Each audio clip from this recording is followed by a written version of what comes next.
3 कार्यक्रम ये होते हैं, एक तो होली का, एक भंडारे का, और एक अगस्त में होता है साधना का। और बीच में लोग आते ही जाते रहते हैं। तो मैं चला गया अभी गुजरात, वो समुद्र के किनारे पीरावल,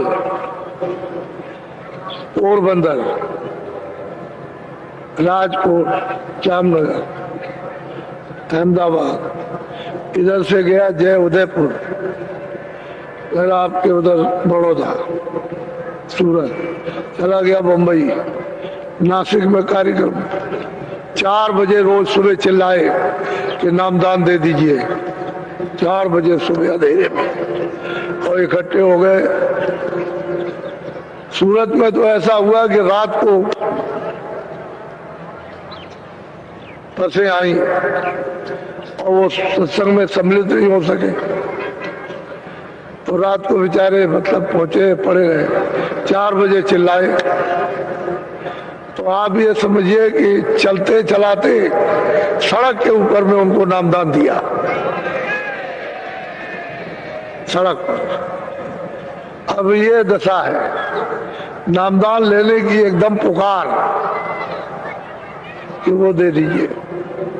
और सही बात है कि हीरे जवाहरात के सामने कुछ नहीं।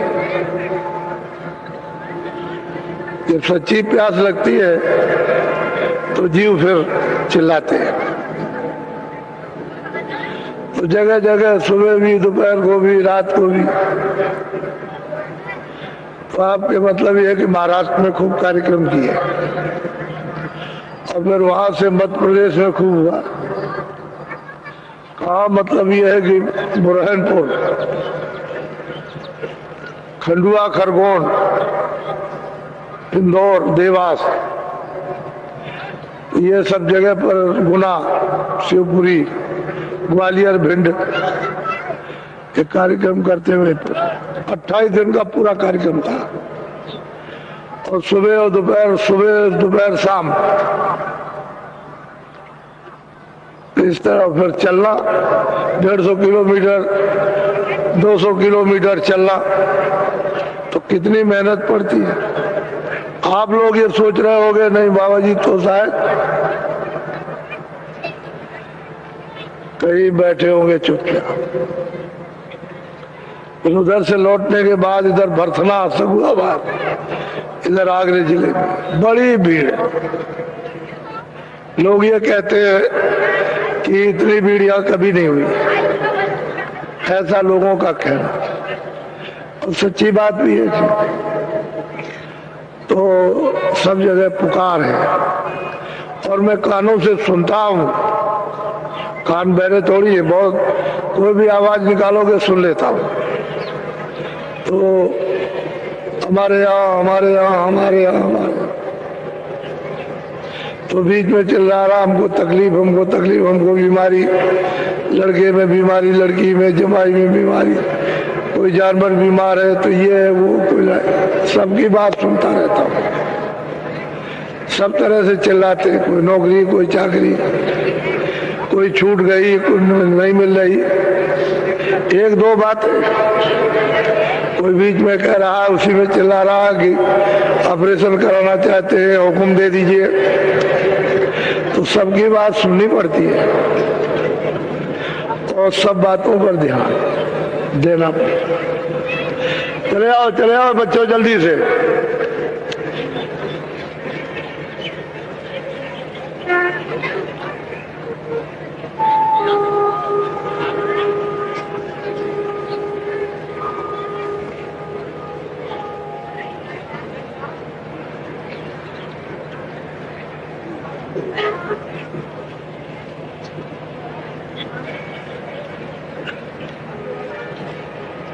नायक साहब खड़े हो जाइए आप, जरा पीछे देखिए, पीछे देखिए कितने चले आ रहे, देखिए। आप बैठ जाओ सब।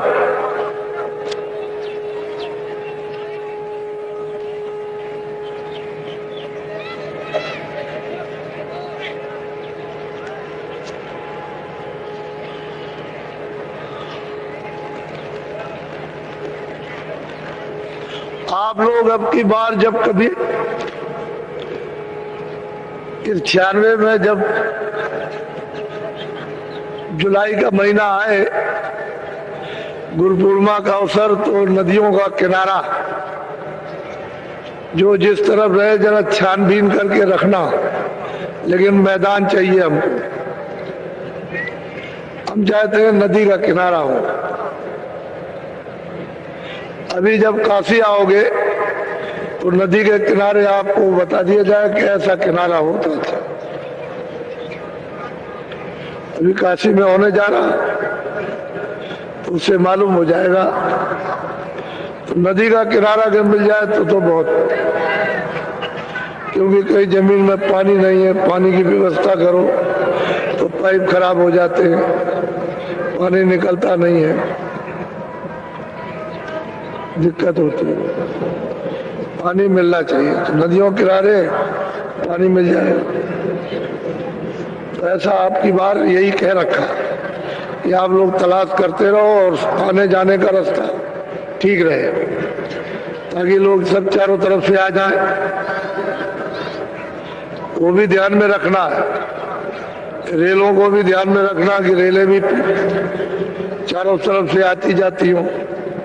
तो ये ध्यान में रख करके तभी कार्यक्रम ठीक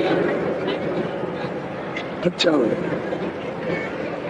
और ये भूम ज्योतक जो आपके सामने ये आया है, वैसे इसकी स्थापना तो राजस्थान में गत वर्ष में जन्माष्टमी के अवसर पर हो गई थी। लोगों को ये कह दिया था कि अभी तो इसकी एक स्थापना हुई है, लेकिन इसका स्वरूप आपको थोड़े समय के बाद देखने को मिलेगा।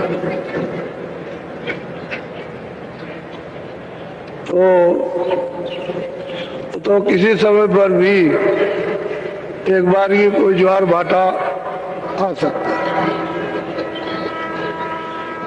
है। सबकी बुद्धियों का एक बड़ा दरिया बन सकता है। ऐसा कभी नहीं सोचना चाहिए कि मनुष्यों की हिंसा ही हो जाए तभी देश ठीक बनेगा। ऐसा भी सोचना चाहिए कि हिंसा भी ना हो और मानव ठीक हो जाए, देश ठीक हो जाए। ये तो कोई खूबी नहीं है कि मनुष्यों की हिंसा कर दी जाए। राजाओं को चाहिए कि प्रजा की हानि तो होनी नहीं चाहिए, क्योंकि प्रजा रहती है निर्दोषी। तो उनको इस कलंक से तो बचना ही चाहिए। वैसे ये कहा गया है कि तप करो तो राज मिलेगा, यानी तपस्या करने से तो राज दिया जाता है कि राज ले।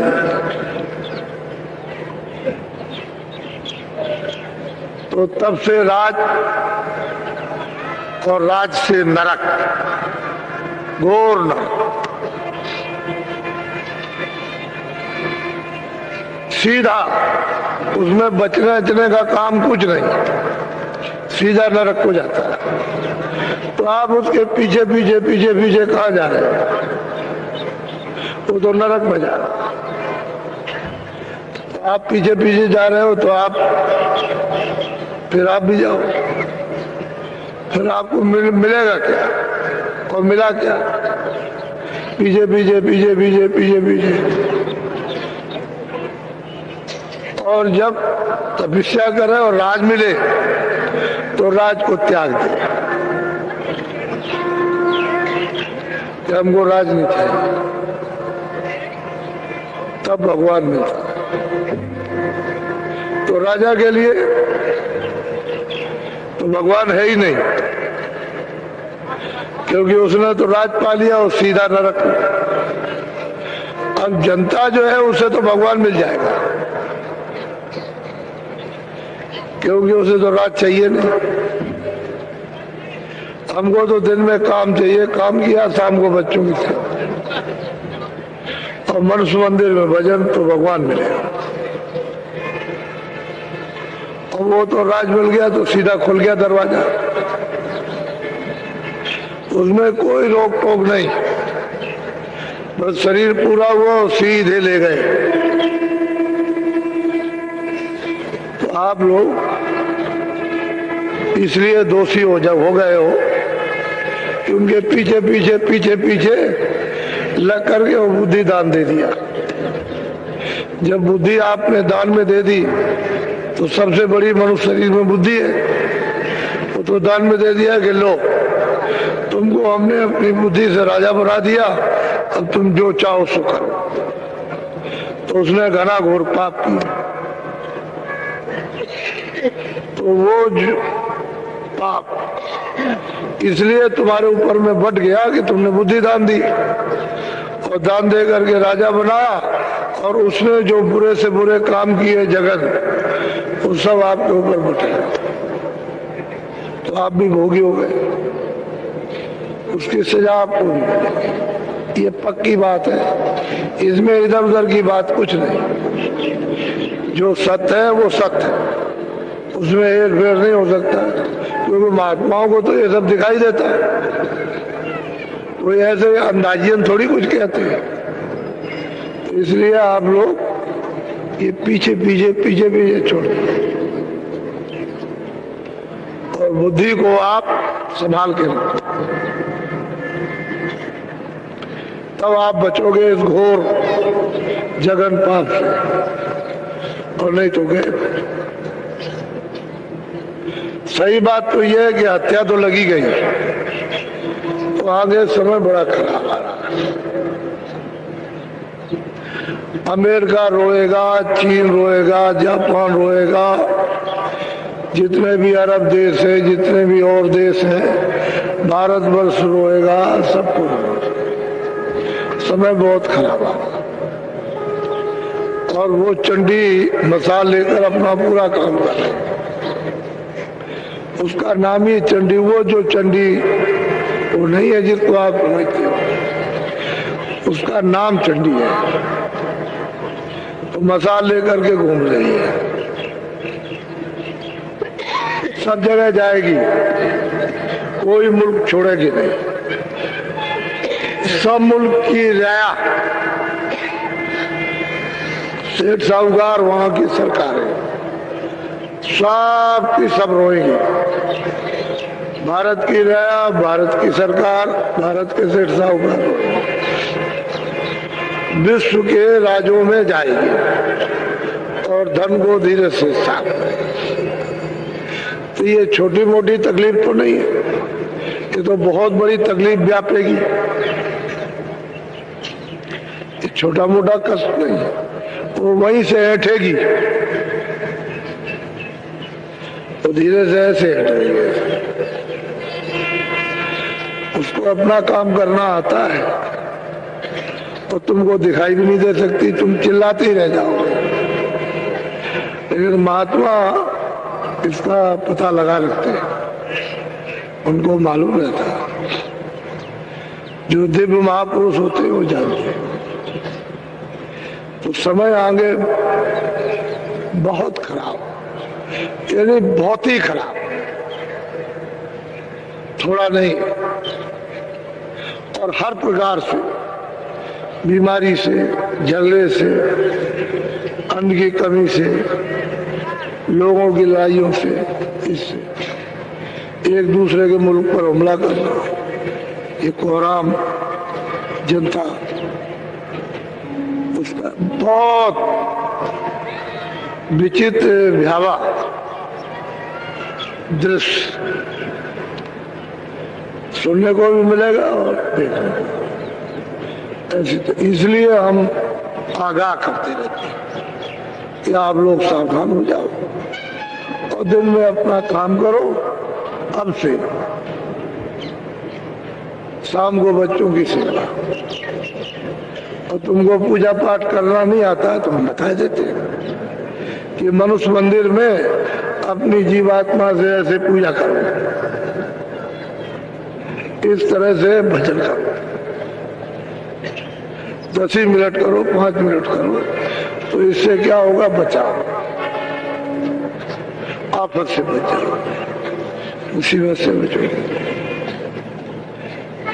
खिल जाओगे, फिर कोई चारा रहेगा नहीं। इसलिए पहले फिर ये नहीं कहोगे हमको नहीं कहा, तो हम सारे देश में कानों कानों तक आवाज पहुंचवाए देते हैं, यानी बहुत आवाज पहुंच गई। अब थोड़े बहुत जंगल पहाड़ रह गए हैं तो भी पहुंची जाती है। और चाहता हूं कि लोग सीधे रास्ते से चल पड़े तो अच्छा है, नहीं तो ये तो ऐसे भी समझ आ रहा, वैसे भी खराब हो जाएगा। अभी तो कुछ मिल ही रहा, आगे और भी कुछ नहीं, इसलिए ये सब बातें तो महात्मा है हितों की, लाभ की हमेशा बात किया करते हैं, बेमतलब की उनकी कोई बात नहीं होती। तो समय ऐसा है, क्या किया है। और ऐसी लड़ाई आपस में, घर घर में, जाति जाति में, और धर्म धर्म में, और पढ़े लिखों में, अनपढ़ अनपढ़ों में, और मतलब ये है कि राज करने वाले राज करने वालों में, और प्रजा में और राजा में, इसमें उसमें सब में भयंकर मनुष्य में ऐसी ज्वाला जलेगी कि उसमें किसी का मन बुद्धि, किसी की आंखें, कान, हाथ, पैर स्थिर नहीं रहेंगे, स्थिर नहीं रहेंगे। ये बात आपको याद कर, इसलिए अपना सीधे रास्ते, किसी से बार बैर भाव नहीं। शिक्षा के लिए तो सब बता रहा, पानी में जहर मिला हुआ है, दूध है अच्छा होता है लेकिन उसमें भी जहर मत पियो, वो तो बताना ही उसमें ये अच्छा है ये बुरा, ये बताना ही पड़ेगा। ये गुण जो तक है, ये देखिएगा आप कि एक ही शब्द से कितना सुधार होता है, ये आपको देखने की जरूरत है। यानी भूम जो तक, उनके सामने एक शब्द कि तुम्हारा ब्याज माफ कर दिया जाएगा। अब आप देखिएगा कि इनका कितना सुधार होता है, ये अनुभव करने की सबको जरूरत है। वही भूम जो तक अपने घर के दरवाजे को खोल देगा कि सब उठा ले जाइए, और ये कहेगा ये सब इनके काम। ये उस भूम जो तक की उदारता, उसकी उदारता देखिए कि उसका हृदय कितना विशाल और त्याग भाव। तो देखिएगा कि ये शब्द क्या काम करता है। अभी तो थोड़े दिनों में आपको इसका परिचय मिल जाएगा। अच्छा, खुद अनुभव करो, ये नहीं कि अनुभव से सुन हो जाओ। हर चीज का अनुभव, पहले का, आरब का और आगे का अनुभव की जरूरत है। अनुभव जब करते रहोगे तो तुम बिल्कुल एकदम से पक्के भी हो जाओगे, कड़े। पढ़ने लिखने से कुछ नहीं, कड़ा होना चाहिए। पढ़े लिखे तो बहुत है, लेकिन कड़ा हो, जो कड़ा होता है वो पक्का होता है। जो कड़ा कुड़ा नहीं है वो कुछ नहीं। पढ़ने लिखने से वो तो पढ़ने लिखने से तो वो कहते हैं कि पढ़े फारसी बेचे तेल, यह देखो करता के खेल। पढ़ने लिखने से करना चाहिए, मोटी सी सीधी सी बात। तो आपको ये सुना दिया गया कि भूम ज्योतिकों का एक सम्मेलन, काशी में रेती पर 9, 10, 11 फरवरी को होने जा रहा है। वाह! अब यहाँ से 500 किलोमीटर तो इलाहाबाद है और वहां से 80-85 मील और आगे काशी है।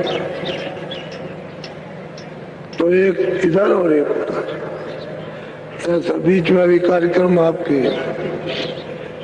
जो गांव-गांव में जगह जगह होंगे, वो भी छोटे नहीं होंगे, वो भी बड़े कार्यक्रम होंगे। तो उसको देख करके सब लोग यही कहेंगे कि ऐसे कार्यक्रम तो हमने कभी देखा नहीं। जवान से सबकी यही निकलेगा। तो धीरे धीरे धीरे धीरे धीरे धीरे धीरे धीरे अरे सूरज धीरे धीरे चढ़ता है, धीरे तक दोपहर होती है, और धीरे धीरे धीरे धीरे उतरेगा तो शाम हो जाएगा।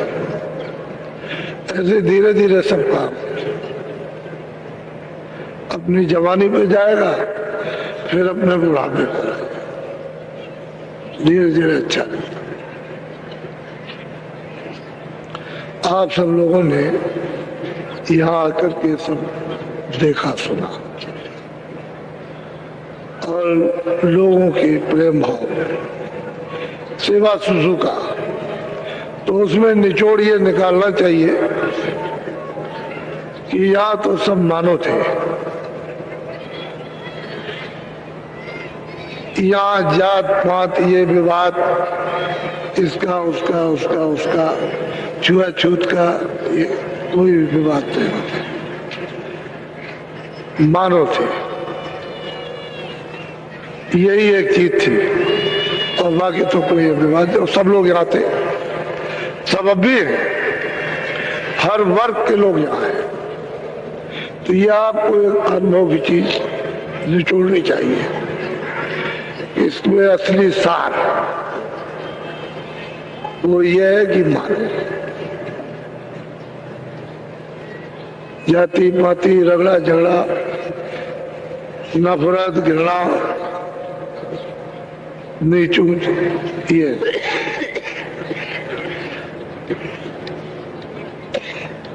जब मनुष्य इसका शोधन करता है तो बहुत गंभीरता में चला जाता है। वो ये सोचता है कि सच्ची बात तो ये, आखिर में तो उसका जो विवेक है वो जवाब देगा ही कि इसी की जरूरत है, और वही चीज पहले थी उसी की लिए कहता है इसी की जरूरत। जो सनातन थी बीच में बिगड़ गया, लेकिन अंत में भी वही चीज उसी की फिर इच्छा होती है। तो हम लोग पहले क्या थे, धीरे धीरे क्या हुए, धीरे धीरे फिर क्या हुए, और आप ऐसे ही धीरे। तो बहुत अच्छा आप लोगों ने अपना समय दिया और आपको नामदान भी मिला। ये बात सत्य है कि मनुष्य शरीर किराए का मकान है, और ने तो किसी ने कहा नहीं। हम जरूर याद दिलाते हैं कि मनुष्य शरीर अनमोल है और किराए का मकान है, और समय पूरा होते ही जैसे ही श्वासों की पूंजी पूरी हुई, मकान मालिक ने फौरन आदेश जारी किया, सिपाहियों को भेजा, और एक क्षण भी नहीं लगेगा मनुष्य मंदिर से जीवात्मा को निकाल बाहर कर दिया जाए। तो जब समझ लीजिएगा कि किराए का मकान ये पड़ा, ये मिट्टी है, जीवात्मा को निकाल दिया। तो ये जो शरीर से आपने काम किया है अभी तक, ये सब शरीर के लिए जो जमा किया है शरीर के काम आएगा। इसमें जीवात्मा के काम कोई चीज आने वाली है ही नहीं।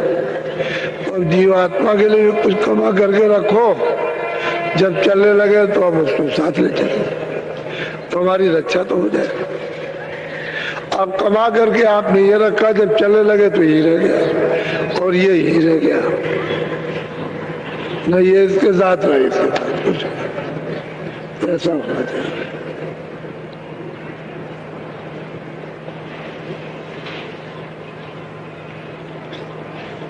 अच्छा, मैं थोड़ा सा बीच में भजन कराऊंगा, मेरी अंदर से इच्छा होती है भजन कराया जाए।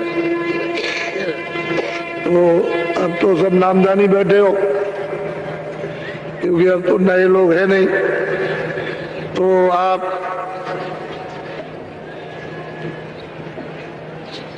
पहले देख लो, ये आंखें बंद हो, ये जीवात्मा बैठी इधर नहीं है, ना इधर है ना इधर, ये है मन का हृदय, ये जगत का, इसको कहते हैं पिंडी मन। और ये सूरत दोनों आंखों के बीचों बीच बैठी, तो सूरत का हृदय ये और मन का ये स्थान। तो एक तो मन है पिंडी, यानी शरीर का, इस लोक का, पिंड लोक का, और एक मन अंडी, अंड लोक का, और एक मन ब्रह्मांड का। तीन मन, तीन मन ये क्यों बोले जाते हैं? फूलों के कारण। एक मन तो बिल्कुल पिंड लोक में गंदा, वासनाओं में लिप्त, और एक मन है अंडी, ऊपर जाएगा, और एक मन है ब्रह्मांड। अब ये तीन मन हो गए और इनके मुकाबले, लेकिन असली इसका भंडार जो है ब्रह्मांड में। यहाँ से अगर इसको साथ साथ ले जाया जाए, तो जब वो अपने भंडार में, ब्रह्मांड में पहुंचेगा, तो भंडार में मिल जाएगा और वहां उसका सर्व सुख है। यहाँ तो कुछ नहीं, वहां तो सूरत उसकी दोस्ती से, उसके जाल से अलग हो गई। सूरत अकेली आई है, जिसको जीवात्मा रूप कहते हैं, वो अकेली आई। उधर से साथ नहीं आया, लेकिन ये नीचे से मसाला दिया गया है। तो कारण में तो शब्द स्पर्श रूप रस था, त्रिकुटी स्थान पर जहाँ ओम बैठे हुए, वहां तो ये, तो सूरज जब आई ऊपर में, तो वो शब्द रूप थी, तो नीचे उतार दिया, तब तो उसको ये बोध हुआ कि शब्द क्या है, स्पर्श क्या है, रूप क्या है, रस क्या है, गंध क्या है, सुगंधी क्या है, ये सब पांचों चीजों का तब उसको ज्ञान हुआ। पहले तो शब्द रूप स्वयं थी, नीचे उतर करके आई तो लिंग शरीर में मन बुद्धि चित्त ये लगा दिए। इनका अलग अलग भंडार है, एक इधर, एक इधर, एक इधर, एक इधर। उस भंडार से मन, उस भंडार से चित्त, उस भंडार से बुद्धि, और उस भंडार से प्राण। ये तो मन बुद्धि चित्त और अहंकार, इनके भंडार तो ये लगा दिया। लेकिन वो शब्द पर रूप रस गंध वहां फिर नीचे आई, तो फिर 10 इंद्रिया और चतुर्संता का 10 इंद्रिया और मन बुद्धि चित्त अहंकार, रजोगुण तमोगुण सत्वगुण। अब वो शब्द स्पर्श रूप रस गंध रूप, इस तरह से स्थूल शरीर में उतारा पाठ, जल पृथ्वी अग्नि वायु आकाश। एक तो अंडी मन, एक पिंडी, पिंड और अंड ब्रह्मांड। तो उसका यहाँ पिंड में ये हृदय है मन का, यहाँ खुशी शोक यही सब, और ये सूरत बैठी हुई है दोनों आंखों के बीचों में। अब ये साथ दे दे तो इंद्रियों के जाल में न फंसे, ये सूरत का साथ दे दे यहाँ से, तो सूरत अपने वजूद को, अपनी सत्ता को इकट्ठी कर ले, जो उसने अपनी खो दी है। लेकिन ये साथ नहीं देता तो उसकी शक्ति संग्रह नहीं होती, उसका प्रकाश सिमटता नहीं है। इसको साथ लेना इसलिए जरूरी कि सूरत का शरीर से प्रकाश सिमट जाए और सिमट करके यहाँ आ जाए, तभी काम होगा। तो मैं सोचता था कि चलो भजन करा दिया जाए। तो आप लोग कपड़ा तो सिर पर डाल लेना थोड़ा सा, क्योंकि मान लो कहीं बैठे तो कपड़ा सिर पर डालोगे तो वो ये नहीं देखेगा भाई ये क्या कर रहे हैं, वो ये देखेगा बैठे होंगे। नहीं तो खुल्लम खुल्ला अगर देख ले तो कहेगा ये क्या कर रहे भाई, ये क्या कर। उसे तो कुछ मालूम नहीं है कि ये, तो ऐसे पर्दा थोड़ा सा डाल दे, तो थोड़ा सा जब मैं कहूंगा कि खोलो तब खोलना। मन बुद्धि चित्त इनको 7 आंखों के,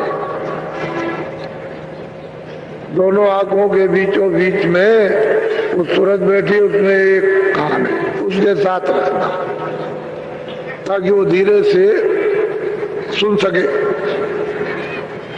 ऊपर की तरफ।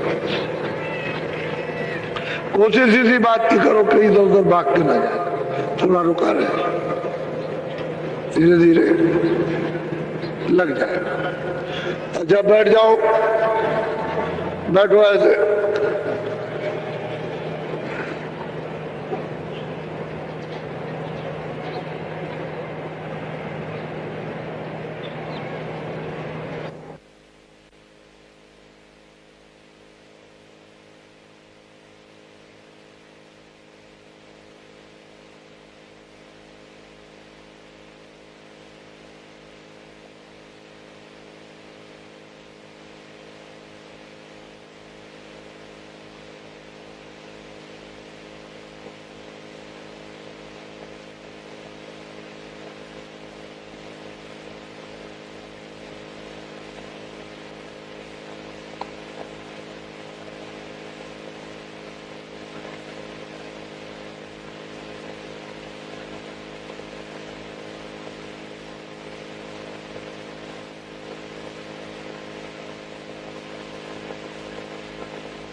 धीरे धीरे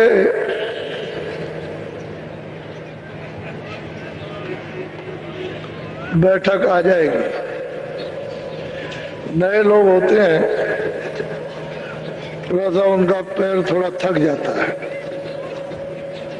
तो धीरे धीरे आदत पड़ जाएगी। जब करोगे आप 2-4-10 दिन के बाद, क्योंकि कभी तो ऐसे बैठे नहीं, तो जो लोग बैठते हैं उनकी आदत हो गई। ये बहुत अच्छा आसन है। तो देखा होगा ऐसे करते हैं, उसका मतलब है ये कि आसमान से आवाज आ रही उसे सुनो। तो वो जब भेद जानने वाले नहीं रहेंगे तो क्या बताएंगे। इसी तरह से सब मतों में ऐसे ही हो गया। जब जानने वाले नहीं रहे, उसकी कमाई वाले, तो फिर वो मतलब किताबें भी ऐसी रख दी और वो मतलब ये कि लकीर के फकीर। महात्मा हमेशा कह के जाते हैं कि जीवों को जो नए आने वाले उनको हमेशा खूब तलाश करते रहना चाहिए। अब जिनको मिल गया वो तो ठीक है, लेकिन हमारे बच्चे जब नए नए पैदा होंगे उनको भी चाहिए रास्ता। तो हम जताते बताते रहे तब तो वो होशियार हो जाए, तो बताने ही बंद कर देते। तो आप चले गए बस, तो उनकी खोज बंद हो जाती है। हमेशा महात्माओं की खोज के लिए बराबर अपने बच्चों को भी निर्देश देते रहे, तब ऐसे फिर मिलन होता रहता है।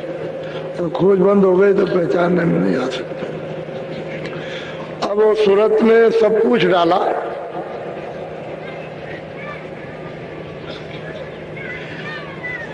कि आपने हम कहाँ से आए, हमको क्यों दे दिया और ऐसा हमको क्यों बता दिया। तो उन्होंने सब उत्तर दे दिया।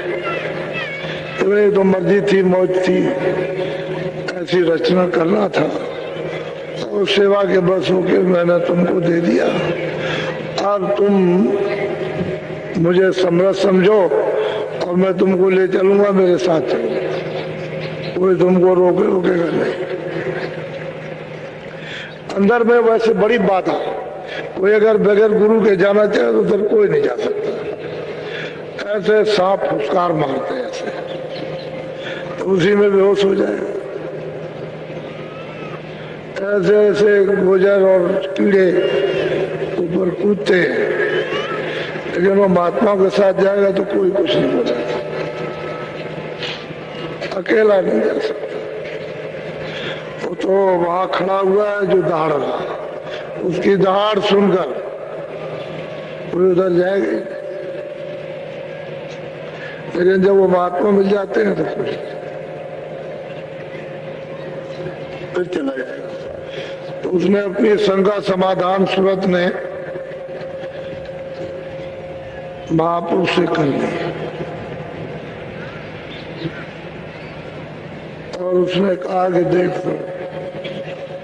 मैं तुझे बताता हूँ तू कर क्या। इस मनुष्य रूपी मंदिर में बैठ करके बहुत प्यार से समझाते हैं। बोलो। तब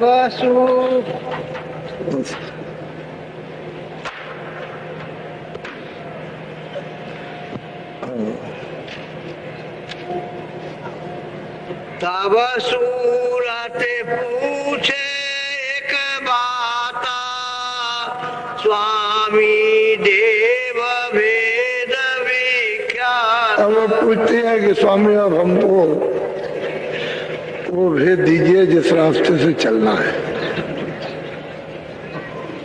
वो दे दीजिए। वो कौन सा रास्ता है?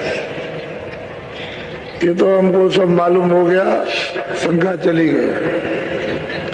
लेकिन अब वो चढ़ने का कि वहां से आ तो गई है तो कैसे चढ़ेगी। वैसे तो ये चढ़ गई, जो पूछ रही है वो चढ़ी हुई है, लेकिन वो लोगों के लाभ के कि पीछे लोग जन्म लेंगे, उनको तो कोई रास्ता मालूम नहीं, तुमको पता चलेगा। बोलो। तब स्वामी ने वचन सुनाया, मार्ग कायो भेद लखाया। महापुरुष ने बताया कि देख सुना, मैं मार्ग का सब रास्ता बताता हूँ। और जो बताऊंगा उसी रास्ते से तू चली जा, अपने घर में पहुंच जाएगा। बोलो। 5 नाम का सुमिरन करो, श्याम सीत में सूरत धरो। हाँ, वो कहते देख सूरत 5 नाम का सुमरन करना। जब कबीरदास जी हाथ में आए तो उनको भी लोग भूल गए, ये सब भूल गए। नानक जी आए, ये सब भूल गए। कहते 5 नाम का सुमरन, अलग अलग 5 नामों का सुमरन करो और उसके बाद फिर ध्यान करो। इस सूरत को श्याम से, चारों तरफ से मतलब है नीला आकाश है और बीच में वो जड़े हुए हैं, बिल्कुल श्वेत है। कहते हैं इस सूरत को अपनी दृष्टि में जमा, 5 नाम का सुमरन कर और फिर उनकी दया ले तो ध्यान कर। ध्यान में कहते हैं कि श्याम से, उस श्यामी से कहते हैं चारों तरफ नीला है और बीच में सफेदी है, उसमें तू अपनी सूरत को जमा। निशान बता रहे तो तेरी आंखों के सामने, जब तू अपनी दृष्टि जब बंद करेगी, अंदर की आंख से देखेगी तो वही जो काला तिल है उसी में होके दरवाजा हो जाएगा। काला तिल ऐसे फट जाता है ऐसे। तो तू जरा सा उसी मध्य में होकर के देख, तो श्याम से आकाश में खिलाऊंगा, उसमें अपनी सूरत को जमा, तेरी दृष्टि को जमा, उसी में दृष्टि रोक करके बोलो। प्रथमे सुनो गगन में बाजा, घंटा शंख बहुत प्यार से समझाते हैं कि देख श्याम क्षेत्र में तो अपनी सूरत को जमाएगी, यहीं से आवाज सुनाई देती है कि आकाश में आवाजें बुलाई। कहते हैं प्रथम ही सुनो गगन में बाजा, आकाश में ये बाजे सुनाई देना शुरू हो जाएगा। कब होगा? जब वो श्याम क्षेत्र में तू सूरत को जमाएगी, उसका जब साक्षात करेगी, और वो है चरण कमल,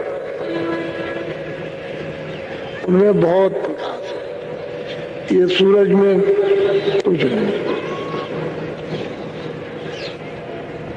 इसके प्रकाश का उसके प्रकाश का कोई नहीं।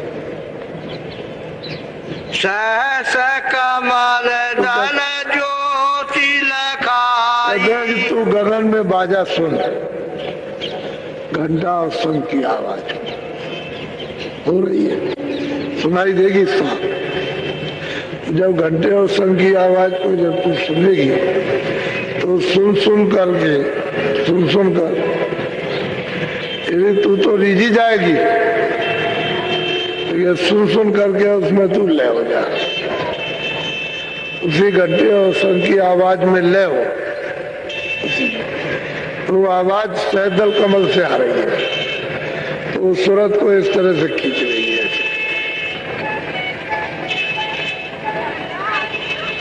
जब वो आवाज खींच लेगी तो जहां से आवाज निकल रही है ये सूरत उसके सामने खड़ी हो जाएगी, ऐसे सामने। तो जब खड़ी हो जाएगी सामने तो उसका साक्षात्कार हो जाएगा, दर्शन होगा। उसी वो कहते हैं दीदार, दर्शन, साक्षात्कार, आंख से देखेंगे। तो निशान बता रहे हैं कि तू श्याम क्षेत्र में अपनी सूरत को, दृष्टि को जमा, और वहां से गगन में तरह तरह की झनकारें, लेकिन ये तुझे सुनाई देगा घंटा से। जब तू इसको सुनेगी और ले होगी तो वो आवाज खींचेगी, इस सूरत को खींच लेगी और वहां ले जाएगी सामने जो ज्योति स्वरूप विराजमान है उनका। वैसे नीचे और भी ज्योत है, उनका कोई हवाला नहीं, तो मिलती तो सब है, लेकिन इसमें कोई जिक्र की जरूरत नहीं है।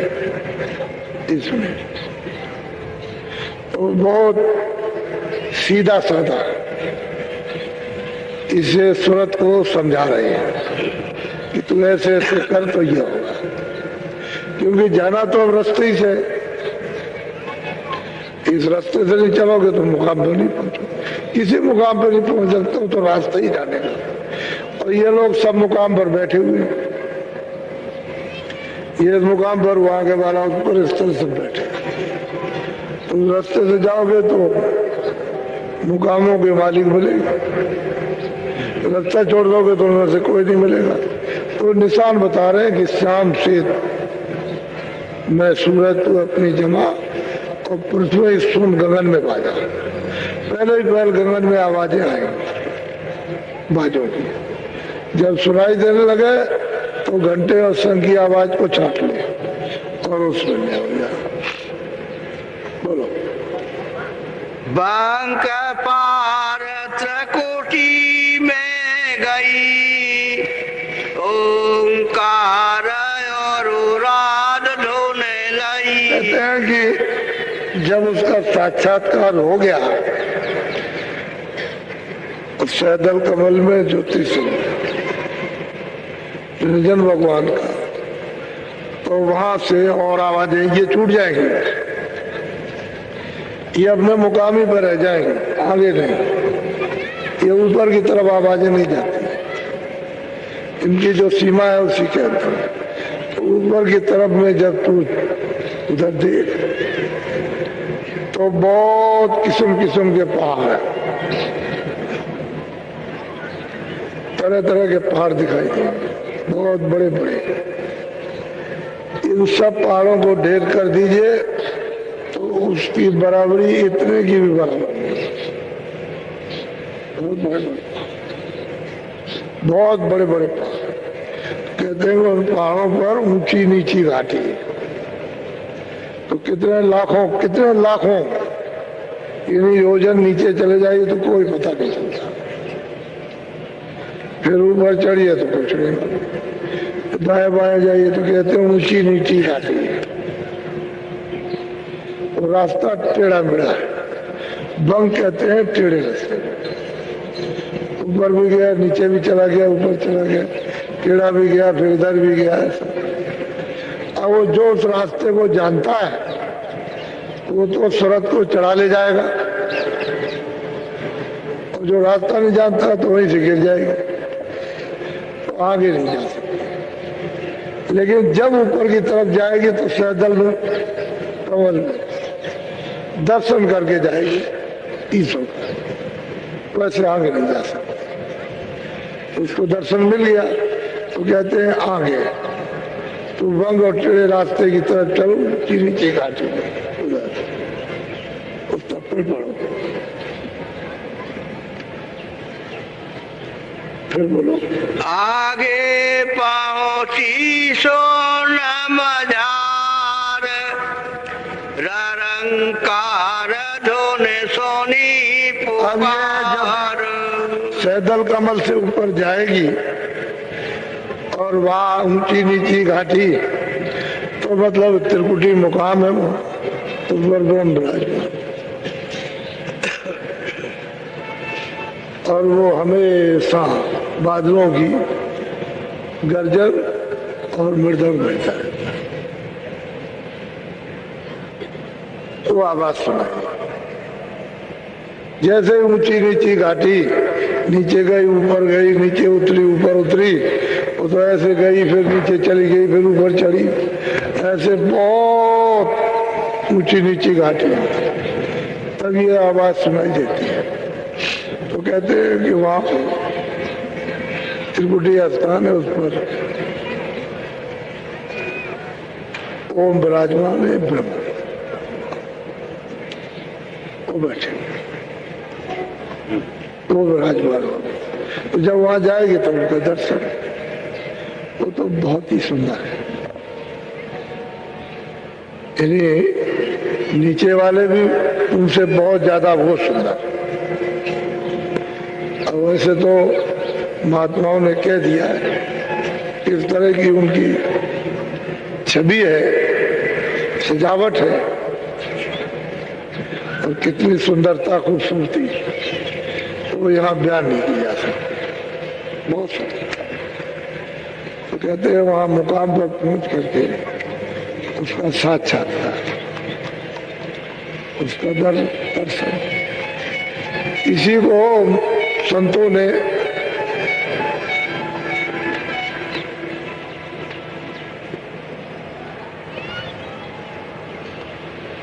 अल्लाह का, इसी मुकाम को उर्दू शब्दों में अल्लाह कहते हैं। कहते हैं कि सूरतें इस मुकाम पर जब पहुंच जाती हैं और इसका दीदार और दर्शन करती हैं तो इसके ऊपर हो जाती है। ये नीचे रह गए, उसके ऊपर, तो ये नीचे इनकी आवाज छूट जाएगी और ऊपर की आवाज वहां सुनाई देती है। वहां से तो बिल्कुल स्पष्ट, क्योंकि गंदगी कूड़ा कचरा तो सब यही जमा है, इसी में परेशानी है। उसमें तो केवल इशारा मात्र है कि इधर चलो, उसी चल दीजिए। तो कहते हैं आवाज में दर्शन आ गए। वैसे ये सूरज जब इस स्थान के ऊपर जो उस आवाज को जब सुना तो उसको सुनकर पकड़ कर फौरन चढ़ जाती है, देर भी नहीं लगती। इतनी लंबी चौड़ी रचना, इतनी लंबी चौड़ी लीला है जो कहीं नहीं जा सकती। ऊपर जाएंगे तो पार ब्रह्म विराजमान, और वो इन दोनों से सुंदर, कैसी उनकी छटा, कैसी सूरत, उनका चेहरा मोहरा कितना खूबसूरत, जिसका यहाँ कोई चित्र में भी अगर बनाया जाए तो नहीं आ सकता,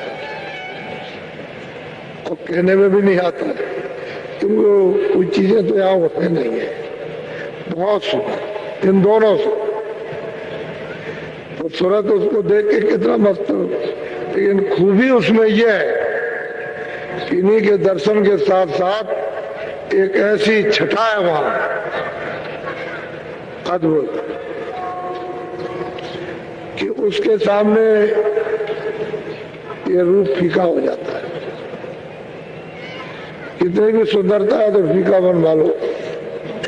इसीलिए वो जरा से चिन्ह में लिखा हुआ है, जो बिंदी का ऊपर लगा हुआ है चंद्राकार के बीच में, ऐसे ऊपर वही है। उसमें इतना आकर्षण है कि उस रूप में नहीं आकर्षण, भेद ही होना चाहिए बताने वाला। तो सूरत ऊपर चली, अब वो गुणातीत हो, अब वो वेदों के हद, कर्मों के हद के परे चले। अब उसको कर्म पाप को लिपायमान नहीं कर सकते,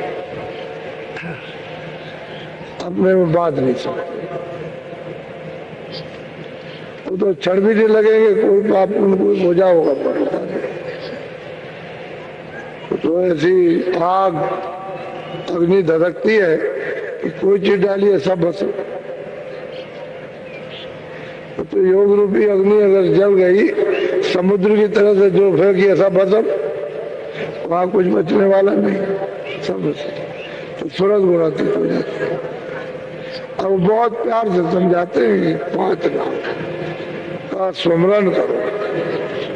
पहले ये भेद जो गुरु जानकार है उनसे लो, और वो जो युक्ति सुमरन करने की बताए उसको करो, वो भेद बताएंगे। तो जानकार भेद किताबों में से तो कुछ मिलेगा नहीं, तो अनुभवी होते हैं वो बताते। किताबों में तो प्रमाण मिल जाएगा, वैसे ये किताबें कुछ नहीं कर सकती। प्रमाण मिलेगा, पीछे महात्मा महापुरुष हुए, उन्होंने ये पाया, ये कहा। तो हमको तो मौजूदगी में कोई चाहिए पूरा, जिसने देखा सुना। बोलो।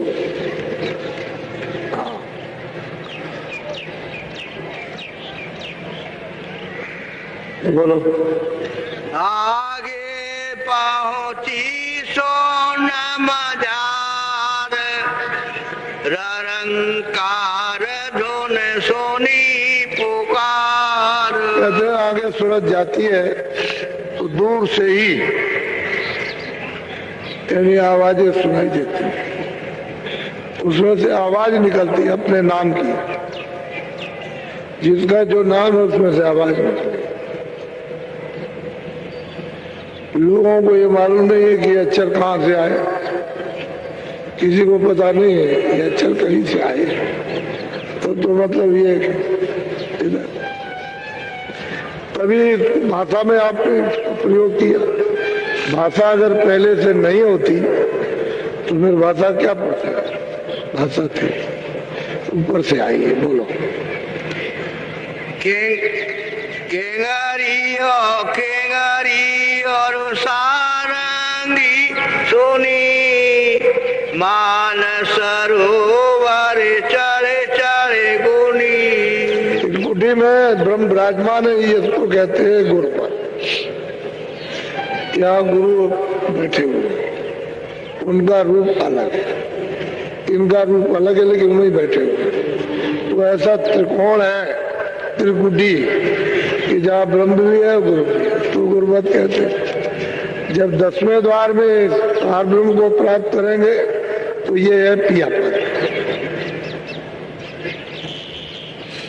इनको पिया पद कहते हैं। और जब सूरत आगे जाएगी सतलोक में हो सतलोक सदगुरु पद। तो कहते हैं कि जब ये आवाज सुनी किंगरी सारंगी की तो फौरन खींच के ले जाएगी और ये पहुंचाएगी कहाँ? मानसरोवर, स्नान करने के लिए सूरत स्नान कर, वहां जाके स्नान होता है। बोलो। आगे महासोन में दाना, जहाँ चारे धोने थे मेरे समान। बहुत सीधा रास्ता है, क्योंकि उधर कोई अंधेरा तो है ही नहीं।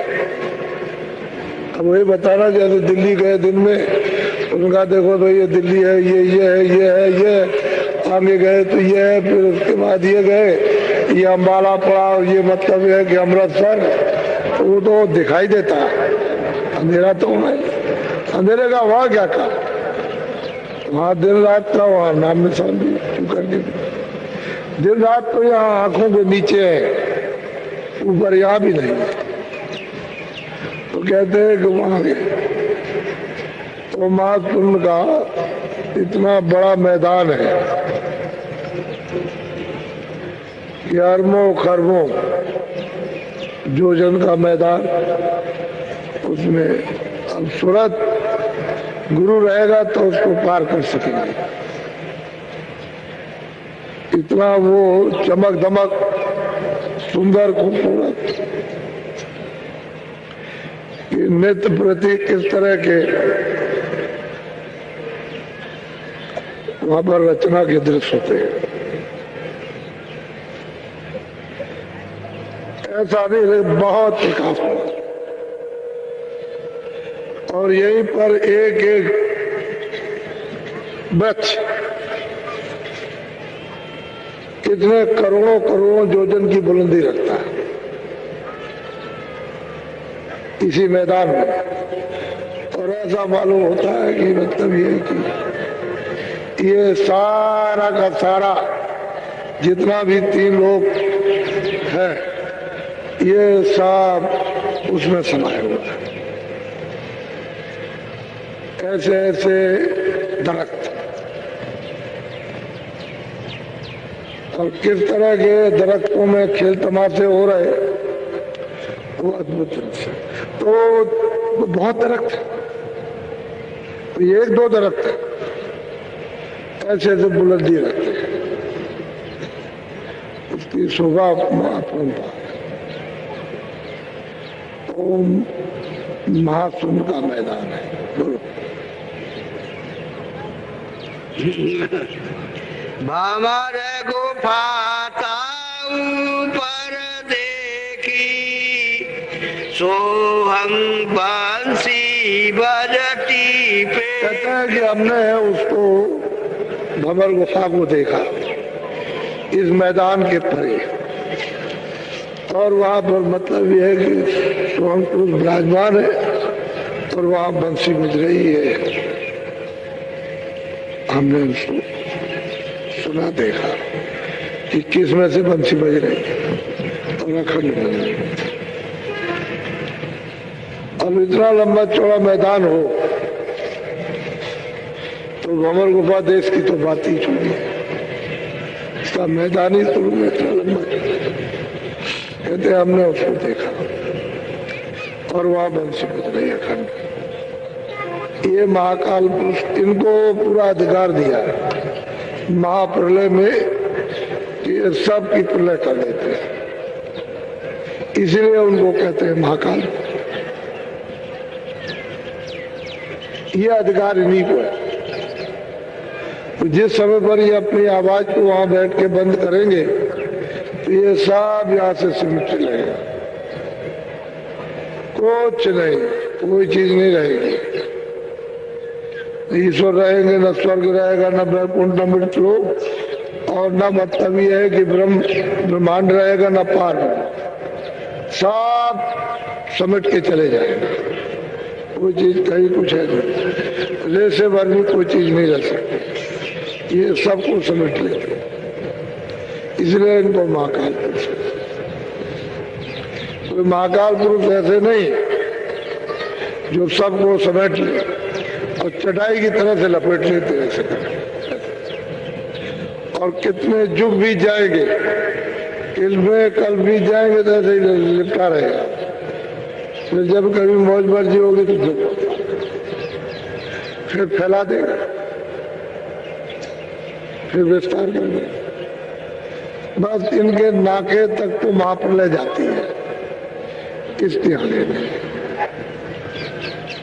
उसके आगे नहीं जाएगी। तो सूरत को समझा रहे, देख मैंने देखा, तो तुझे इस रास्ते से चलना है, चल तू भी चल, और तू भी वहां चल के देख।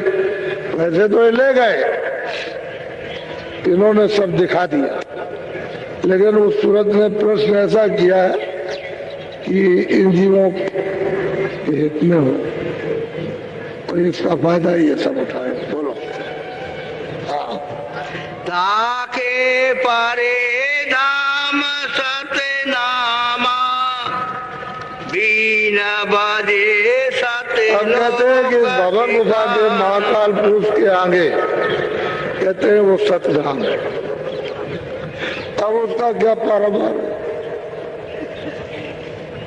तो उसी वो कहते हैं जो सतधाम है, जिनका नाम सतनाम है, वही सतपुरुष है। ये सतगुरु धाम है, इसी को सतगुरु कहते हैं, सतगुरु धाम। और जो अनाम है वो तो इसके बहुत परे है, लेकिन वो सब कुछ इसमें है क्योंकि उनका ही तो सतरूप है। यहाँ बैठा हुआ है, इनका दर्शन हो गया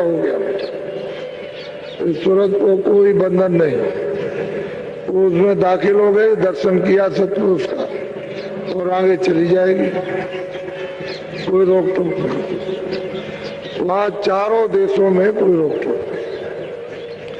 उन चारों में से यानी जिसका दर्शन करना चाहे उसका करो, रोज रोज आओ, रोज करो, लेकिन अपार है।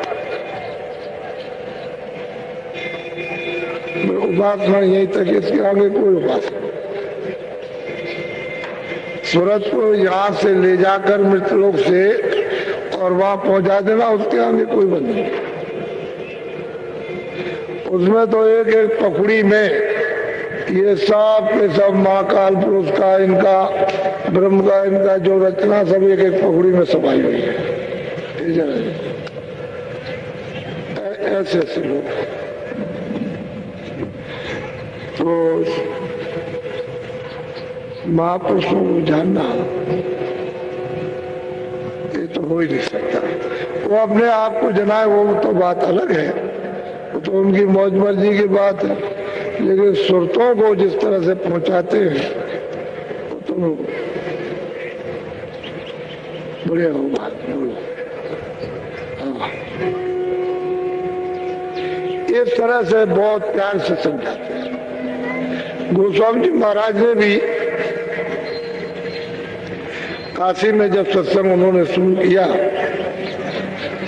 तो उन्होंने भी ऐसे ही समझाया। सब महात्मा ऐसे समझाते हैं, जैसे जैसे जाते हैं वैसे वैसे उनको ले जाते हैं। पुराण किया इस तरह से 5 नाम का समूह और अच्छी तरह से तो आप थोड़ा थोड़ा अपना करने लगो। जब अंदर में होने लगेगा तो अपने आप समय बढ़ जाएगा। तो जब बैठे रहोगे आनंद आएगा, पता ही नहीं चलेगा कि 4 मिनट हुए, 10 मिनट हुए, आधा घंटा हुआ, 1 घंटा हो जाएगा, 1 घंटे के 2 घंटे भी हो जाएगा, कुछ नहीं मालूम होगा। क्योंकि जब रस मिलने लगता पता ही समय का पता नहीं चलता। लेकिन जब तक कुछ होता नहीं है तब तक थकावट, मन भाग जाएगा, थकान आ जाएगी, सुस्ती आ जाएगी, नींद आ जाएगी। लेकिन जब होने लगता है तो नींद उड़ गई, थकान खत्म, मन भाग दौड़ बंद कर देगा और फिर अपने आनंद में लग जाए। यही आनंद तो ढूंढ ही रहा। तो जब उसको रास्ता मिल जाए आनंद का तो छोड़ जाए, तो पीने लगेगा तो सूरज भी पिएगी, ये भी पिएगा, तो दोनों बलवान हो जाएंगे। तो एक दूसरे की दोनों मदद करेंगे, चढ़ दोनों चढ़ते हैं तो वो तो जाएगा अपने स्थान में, क्योंकि ये तो सत्रों की रहने वाली है। ये तो इसको अपने भंडार में किया और अकेले जाएगा, इसके साथ फिर कोई नहीं जाता। ये सूरत और सब नाम रहता है, उस बार वो सवार हो जाती है, चलते पहुंच जाती है। और बिना गुरु के तो कोई जा नहीं सकता, दूसरा कोई रास्ता नहीं। किताबें कुछ बताएंगे नहीं, उनको लिख दिया महात्माओं ने अपना, तो वो तो बताएंगे नहीं। लेकिन गुरु मिल जाएगा तब भी छुट्टी देंगे, तभी पा जाएंगे। तो आप लोग साधक हो जाए, रोज हर रोज नागा करने की जरूरत नहीं, 24 घंटे में जब करना जरूर। इसको करते चलो तो धीरे से एक एक बूंद इकट्ठा कर लोगे, अभी ढेर हो जाएगा। बूंद बूंद जमा किया जाता है तो ढेर हो जाएगा, और जब हो जाएगा तो आप ही के तो काम आएगा किसी को। तो ध्यान भजन सुन, भजन ध्यान सुन, तीनों अलग अलग। इसको थोड़ा बोलो जय गुरुदेव। तो जब ही जाने वाले हैं जल्दी में, तो मैं जल्दी आ गया था। ये भी कुछ बात कुछ खाना बनाएंगे, बच्चों के लिए रखेंगे। अब जाओ, क्योंकि खेती भी है अभी, तो वहाँ बुआई करना है गेहूं की, अभी बाकी छोड़ करके आए। चलो भाई वो भी कार्यक्रम कर जाए, अभी लौट के बोएंगे। तो जल्दी जल्दी कुछ छोड़ आए हो, धान वगैरह भी, तो अभी कुछ पीटना पाटना जल्दी जल्दी भाग के चले। तो जुताई है, बुआई है, तो गेहूं बो दो, और जो घर का जो काम है तो अब तैयारी करो।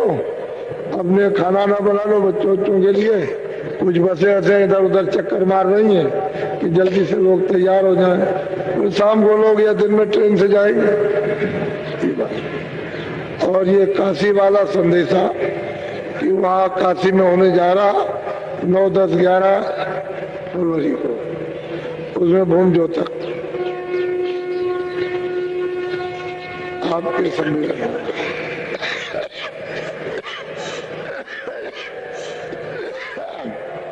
बोलो जय गुरुदेव। ये तो आत्म कल्याण है, ये जो मंत्र दिया है इसमें तो ये तो जीव के लिए दिया गया, सूरत के लिए। और वो जो आपको जो बताया वो शरीर सुविधा के लिए, यानी शरीर आराम के लिए। तो एक आराम, एक आत्म आराम, एक शरीर आराम।